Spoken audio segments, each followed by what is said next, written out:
გორის მუნიციპალიტეტის სოფელ ახალდაბაში მცხოვრები პაპუაშვილები დახმარებას ითხოვენ. 5 სულიან ოჯახს საცხოვრებელი სახლი ენგრევა, მის შეკეთებას კი საკუთარი სახსრებით ვერ ახერხებენ. ოჯახის უფროსები შრომის უნაროები არიან, მათი შვილები კი არასრულწლოვნები. პაპუაშვილების ერთადერთი შემოსავალი სოციალური შემწეობაა, რომელიც მათი თქმით 3 თვის წინ შეუწყვიტეს. ზეინაბ გიორგაშვილი მოგიყვებათ პაპუაშვილების გასაჭირის შესახებ. აჰა, შვილო, ხედავ, თქვენი ბედნიერი თვალი ღმერთმა თვალისჭინი არ გამოგილიოთ. სადავ ცხოვრობთ, რა მდგომარეობა არის, უკიდურეს მდგომარეობაში ვართ, მთავრობის ამარაღა ვართ, რომ იქნება რამენაირად მოგხვედონ და პატივი გქცენ. ახალდაბაში მცხოვრებ პაპუაშვილების 5 სულიან ოჯახს აუტანელ საყოფაცხოვრებო პირობებთან უწევს გამკლავება. ოჯახის დიასახლისის თინა პაპუაშვილის თქმით, მათი ერთადერთი შემოსავალი სოციალური შემწეობაა, რომელიც უკვე 3 თვეა აღარ აუღიათ. პაპუაშვილები ამჟამად მეზობლის იმედად და მინდორში დაკრეფილი აცკირის, კუნელის და აპლიპიხის გაყიდვით ირჩენენ თავს. ძალიან გაჭირებაში ვარ, შვილო, უკიდურეს მდგომარეობაში, მეზობლებიც რო არ ამყამდნენ, რა მეშველება არ ვიცი. წამალი რო გამამერევა, ჩემი ხელფეხია, ჩემი მეზობლები, სამადლოდ დამალეინებენ ხოლმე. მესამე თვეა, არც პენსია ამიღია, არც დახმარება ამიღია. მინდორში დავდივარ, შვილო, ხან ასკილ მოკრეფამს ჩემი რძალი, ხან კუნელ მოიტანს, ხან აპლიპიხაზე დადის, რო არ უჭირდეს ადამიანს ხელების ჩხლეტა ადვილია ეკლებითა.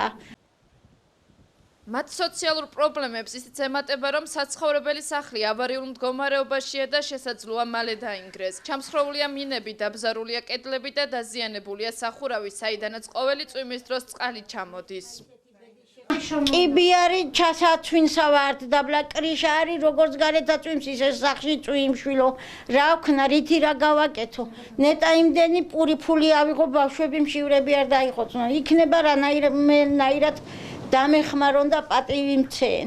მეზობლები ვეხმარებით. ხო შეიძლება ამ მთავრობამ მოვიდეს მიაქციოს ყურადღება, ან შიფერი მოუტანოს, ძველი ნახმარი შიფერი მაინც მოუტანოს, წყალი ჩამოვდით სახლში.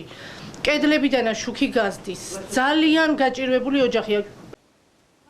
პაპუაშვილების 5 სულიანი ოჯახის გაჭირვებას კარგად იცნობს სოფლის გამგებელი ვეფხვია მდინარეძე. თუმცა ამბობს, რომ ოჯახის დასახმარებლად ამ ეტაპზე გამგეობას საკმარისი რესურსები არ გააჩნია.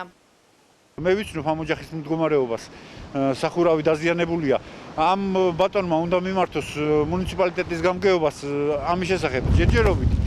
იმის გამო, რომ ასეთი დაზარალებული სახლები რაიონში ძალიან ბევრია, გამგეობას არ აქვს საშუალება, რომ ყველა ამდაგვარი დაზიანების სოფლებს, მაცხოვრებლებს დახმარება გაუწიოს. თუ საცხოვრებელ ბინაში არ იცხოვრება, მუნიციპალიტეტს შეუძლია უქირაოს ბინა და დააკმაყოფილოს.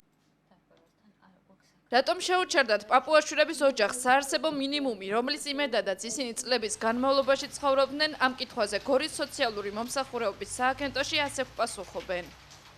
შესწავლილია 4 წლის წინ, 2011 წლის 24 სექტემბერს გავიდა 4 წელიწადი, გეგმიურად ეკუთვნის ოჯახს გადამოწმება. ამ ეტაპისათვის საარსებო შემწეობა შეჩერებული აქვს ოჯახს და არა შეწყვეტილი. ახლო მომავალში მოხდება ოჯახის გადამოწმება, ახალი სარეიტინგო ქულის მინიჭება და იქიდან გამომდინარე გადაწყდება ოჯახს გაუგრძელდება საარსებო შემწეობა, თუ სარეიტინგო ქულიდან გამომდინარე იქნება ეს განსაზღვრული. სანამ შესაბამისი სამსახური პაპუაშვილების 5 სულიან ოჯახს ხელახლა გადაამოწმებს და ფულად დახმარებას მიიღებს, ოჯახს ისევ მეზობლების იმედად მოუწევს ცხოვრება. მათი საცხოვრებელი სახლის მდგომარეობა კი დღითიდღე უარესდება.